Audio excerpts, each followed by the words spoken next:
Assalamualaikum warahmatullahi wabarakatuh. Jumpa kembali dengan Miss Evita.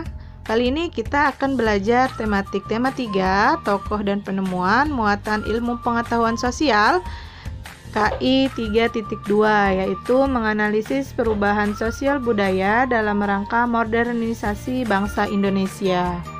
Seperti biasa, siapkan terlebih dahulu alat tulis kalian dan keluarkan bukunya, buku pena jilid 6A. Jangan lupa kita mulai dengan membaca basmalah. Bismillahirrahmanirrahim. Pernahkah kamu melihat perbedaan kondisi tempat tinggalmu? Atau teman-teman bisa tanyakan kepada ayah bunda, pernahkah melihat perbedaan kondisi masyarakat tempat tinggalnya? Apakah ada perubahan atau ada perbedaan antara dahulu dengan sekarang? Pasti ya teman-teman. Nah, perubahan yang terjadi dalam masyarakat merupakan proses yang panjang. Proses perubahan sosial budaya yang terjadi di masyarakat tidak lepas oleh adanya pengaruh modernisasi. Perubahan sosial budaya merupakan perubahan yang meliputi perilaku, sikap, nilai, dan tata kehidupan masyarakat. Perubahan sosial budaya biasanya terjadi dari kehidupan tradisional menuju kehidupan modern.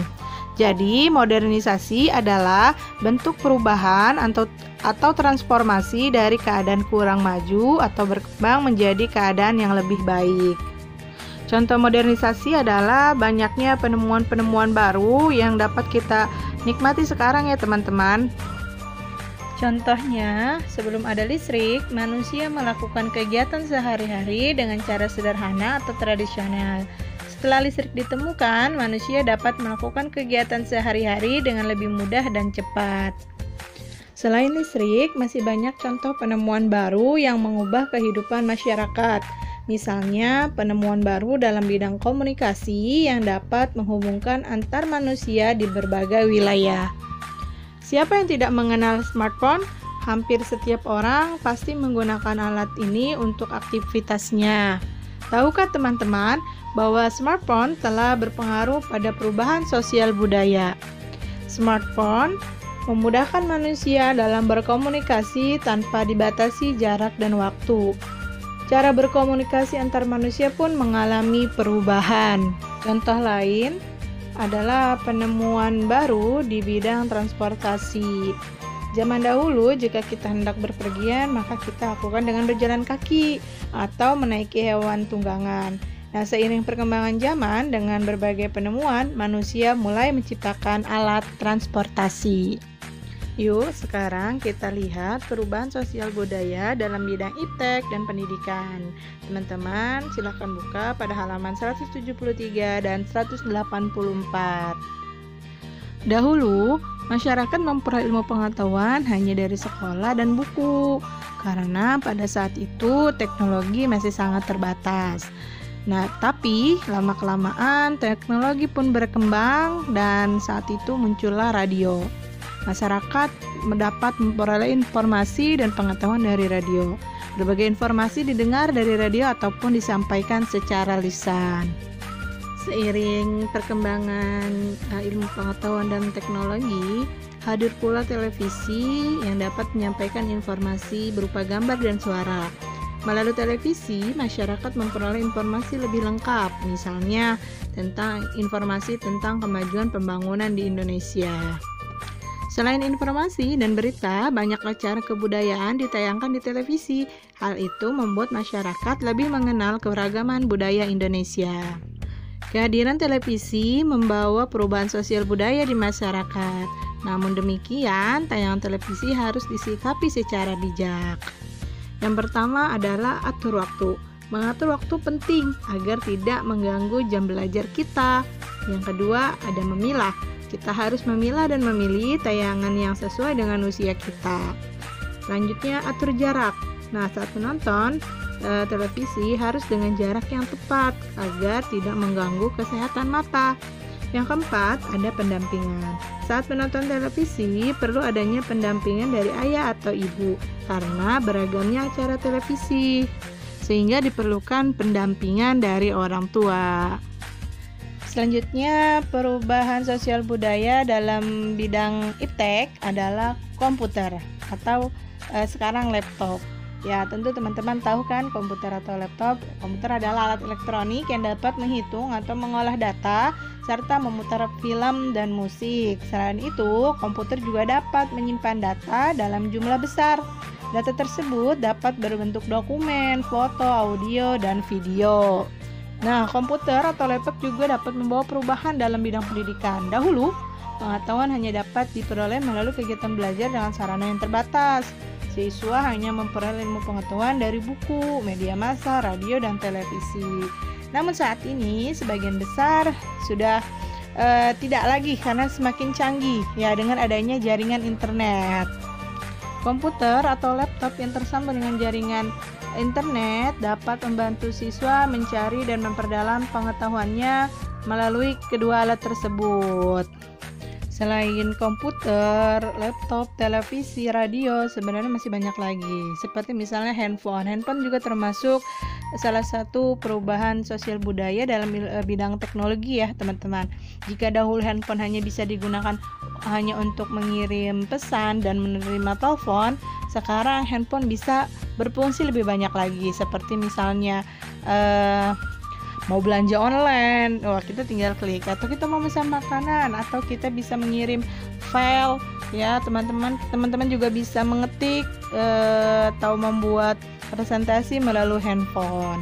Nah, yang perlu diingat adalah teman-teman tetap harus bijak dalam menggunakan alat teknologi tersebut. Nah, kemajuan teknologi dapat membantu meningkatkan kualitas pendidikan.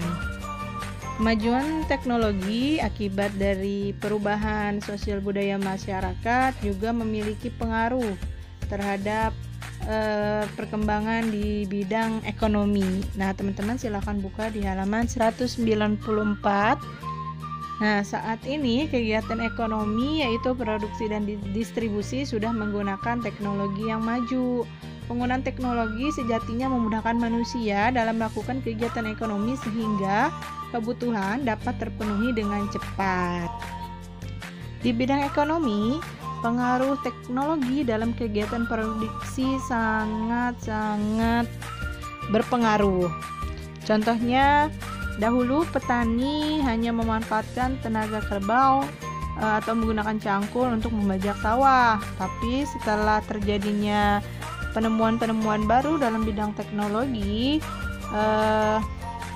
terciptalah sebuah alat yang dapat membantu mempermudah pekerjaan para petani. Contohnya adalah traktor. Selain itu, jika dahulu padi ditumbuk menggunakan alu dan lesung, sekarang para petani sudah menggunakan mesin penggilingan untuk mengolah padi menjadi beras. Teknologi tersebut memudahkan kegiatan produksi padi. Pekerjaan petani pun menjadi lebih ringan dan cepat selesai. Selain itu, selain kegiatan produksi, ada juga kegiatan distribusi. Nah, kemajuan teknologi berperan besar dalam kegiatan distribusi atau penyebaran hasil produksi. Pada zaman dahulu, hasil produksi hanya dapat dinikmati oleh warga sekitar. Warga di wilayah lain membutuhkan waktu yang lama untuk dapat menikmati hasil produksi tersebut. Akibatnya barang menjadi langka, kebutuhan masyarakat tidak semuanya dapat terpenuhi. Kenapa bisa terjadi seperti ini ya?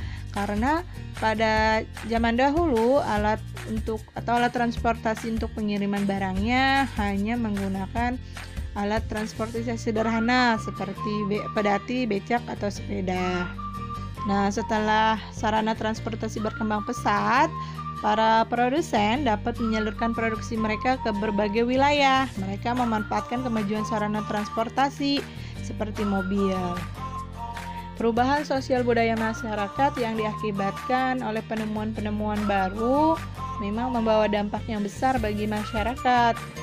Nah, dampak yang diakibatkan dari penemuan baru tersebut bisa berupa dampak positif ataupun dampak negatif. Nah, teman-teman bisa lihat contohnya di halaman 207 di buku Bu Pena jilid 6A. Ini pada bidang ekonomi ya, teman-teman. Nah, pada penggunaan traktor dalam pertanian ada memiliki dampak positif juga dampak negatifnya.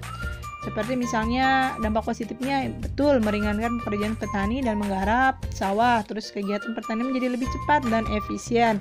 Tapi terdapat juga dampak negatifnya, yaitu pencemaran suara yang ditimbulkan dari kebisingan traktor, juga harga traktor mahal, tidak semua orang dapat memilikinya. Munculnya industri pabrik, misalnya karena terjadinya penemuan baru, terus kemajuan sarana transportasi ini juga memiliki dampak positif dan dampak negatifnya. Terima kasih telah menyaksikan. Mudah-mudahan teman-teman paham semua. Berikut adalah tugasnya, dikerjakan ya. Terima kasih. Wassalamualaikum warahmatullahi wabarakatuh.